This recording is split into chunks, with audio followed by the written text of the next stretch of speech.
శరత్కాలంలో ఆ November December ఆశ్వీజం Karthika మాసం వచ్చే కోతలే కదండి, డిసెంబర్లో కోతలేగా. కోతలకు ముందు రైతు, తెలుగు రైతు పంచగట్టుకుని చక్కగాను ఇలా మంచి ఇలా ఈ అంచులా ఈ పంచులా తీసి పట్టుకుని ఆ చెలగట్టు మీద తిరుగుతున్నట్ట.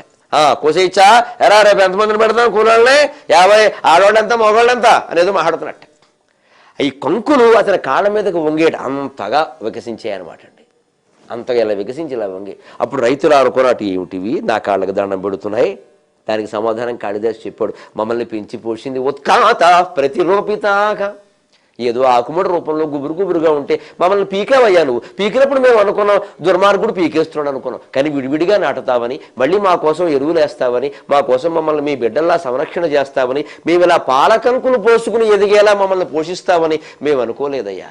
ఎంత గొప్పవాడివయ్యా రైతువు నువ్వు, నీకు నమస్కారం. నీకు కాళ్ళకి దండం పెట్టడం కోసమే మేము ఇలా ఎదుగుదామని కాదు అని రైతుకి ఇలా పాలకంకులు వంగి నమస్కారం చేస్తున్నట. ఎదిగినటువంటి కంకులు, వరిధాన్యపు కంకులు. అది కాళిదాసు వర్ణన, ఇది రామకృష్ణుడి వర్ణన.